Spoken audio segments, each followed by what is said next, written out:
2019 in this city are gathered with so many different backgrounds, so many different jobs, so many different ages, a huge spectrum here. Different in so many ways and yet united as one in fulfillment of the prayer of Jesus Christ, who so long ago, I could say 2,000, but even before that, we've been reading from the Gospel of John, and he makes known from the first words of John chapter 1 that Christ was in the beginning. Father, Son, Holy Spirit always has been. And from the beginning, Christ was there in the speaking of existence for all creation. And all things were made through Christ. And he knew us by name from the beginning of time. What foresight! There's been a lot of times in my life where I've had ideas about what tomorrow would hold. When I was graduating from high school, I had some ideas about what I might do. Some notions of where I might go and where I would study. If you had asked me if I'd become a pastor back then, I would have said, never tell God what you won't do. Right? So look, I see a lot of youngsters never. Well, maybe I should say it, yeah. Tell God that you'll never be a pastor. Tell God you'll never teach Sunday school, and then he'll shake you up so that you can experience the wonder of his perfect plan, his good and right timing for all things in life. Jesus said to his disciples many times that you will face tribulation. You will be hated because of me, and you look back at the last 2,000 years, and yeah, you've seen that come true.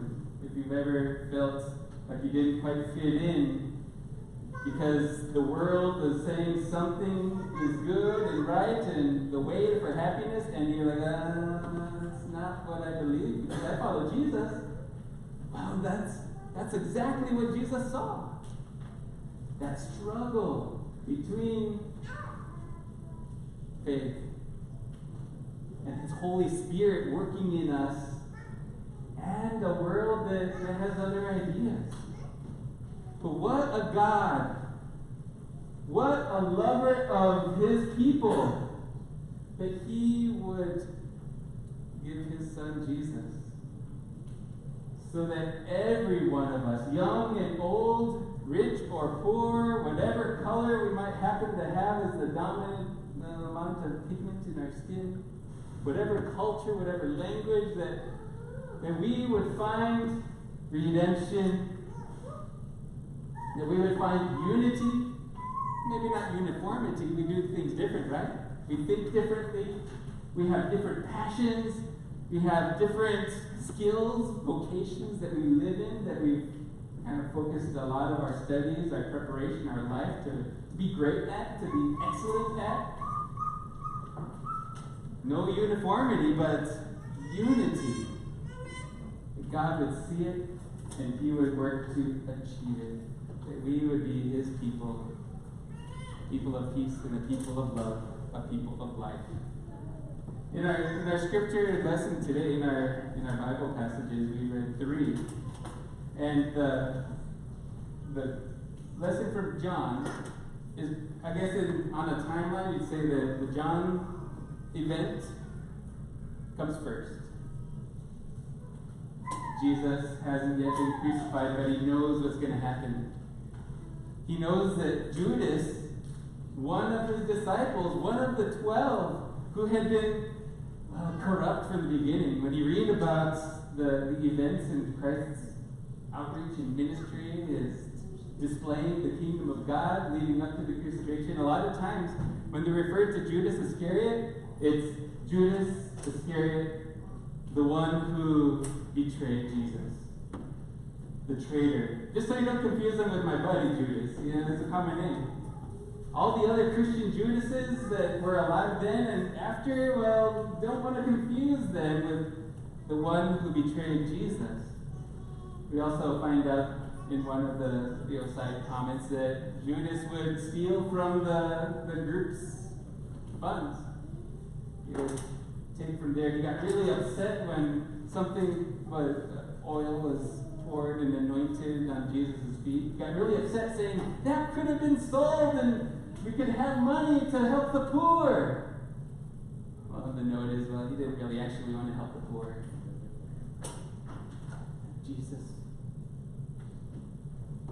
Jesus would nevertheless call him close. With the foreknowledge, knowing where his heart was directed, but call him close, that he would hear of justice, hear of goodness, hear of redemption. Well, we know the story, right? Judas made good on his plans. He betrayed Christ to the guards, and they leveraged all these false accusations against him, and even Pontius Pilate, the Roman prefect, said Jesus is innocent. Why are you trying to have an innocent man condemned? But nevertheless, even justice failed there. Pilate washed his hands of it, and Jesus was led to the cross.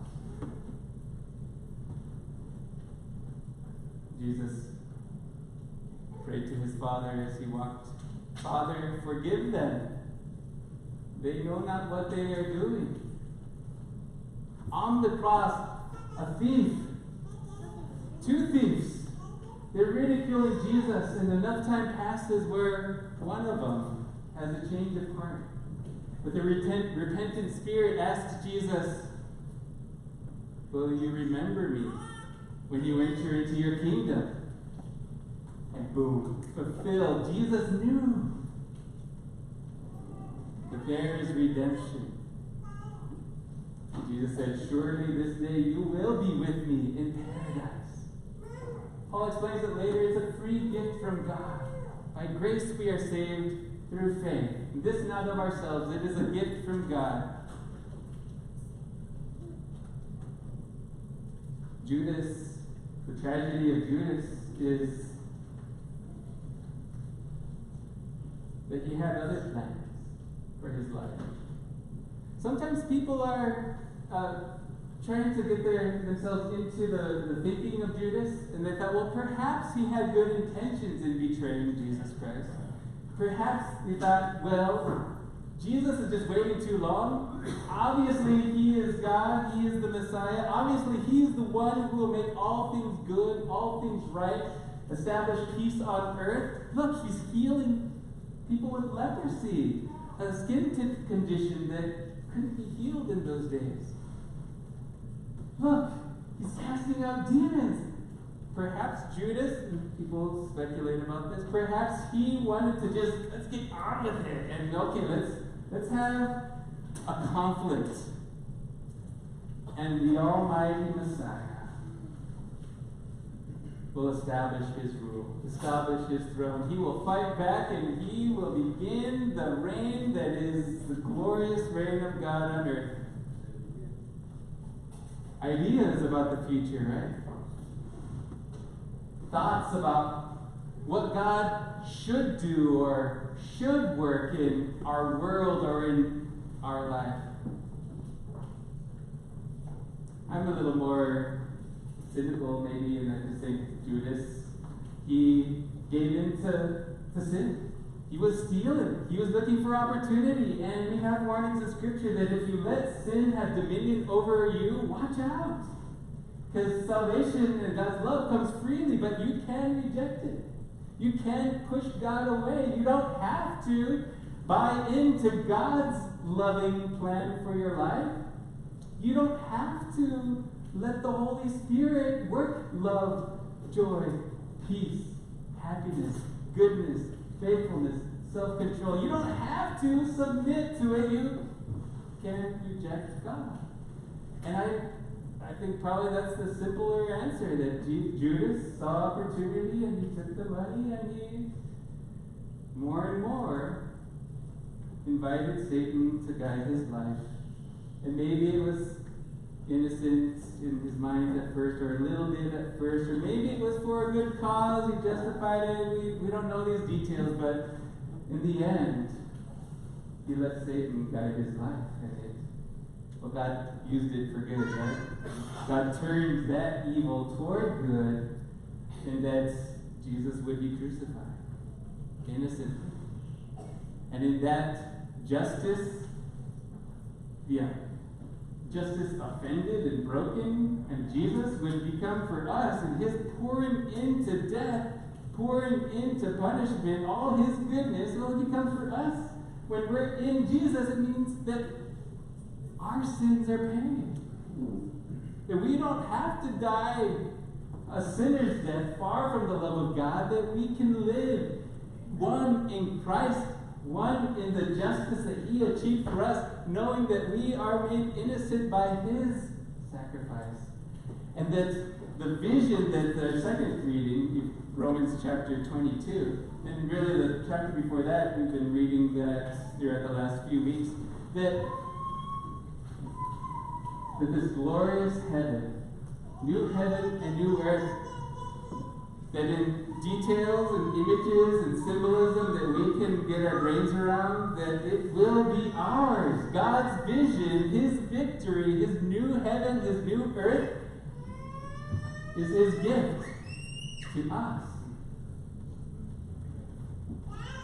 I wish that Judas had remembered the promises of Jesus. He tried to take the money he had been paid for the act, and he tried to redeem himself, tried to give it back. And then the field was purchased and he committed suicide. Perhaps feeling like, in this way I will pay for what I've done. The truth is, if it were up to us to pay for our sins, well, we would run dry. Our money would run out. Our time would run out. There was a young woman several years ago, a high schooler. We were out in New Mexico at a camp.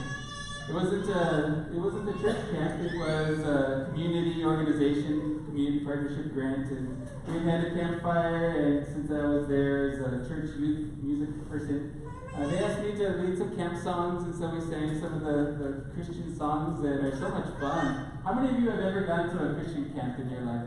That's one of my goals as a pastor, and the Zion members have said, yes, let's do it, is to get children and teenagers out to camp so that we can see the stars.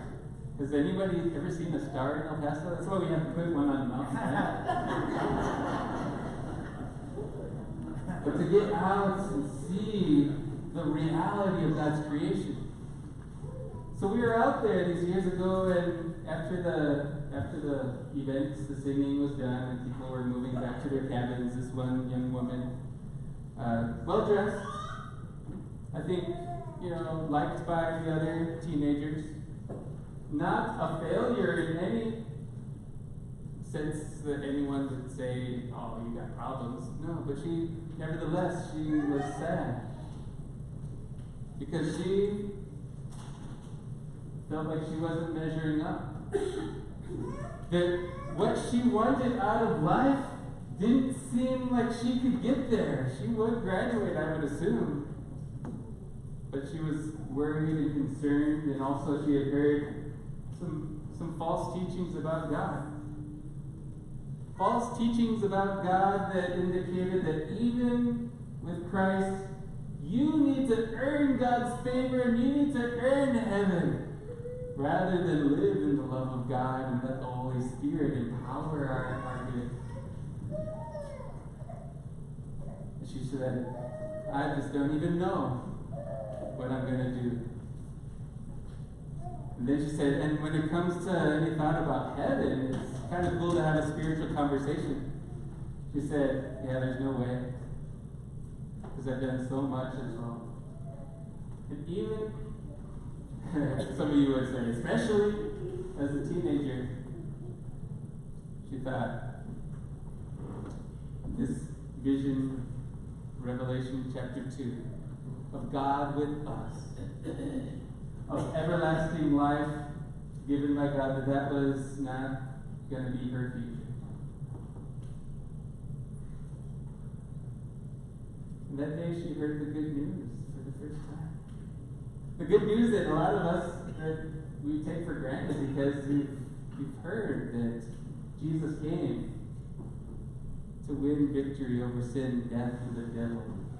That as we are one in Him, we are one in that atoning death that pays for all of our sins. That as we are one in Him, joined to Him, we are one in His resurrection eternity. If Jesus cannot die again, guess what?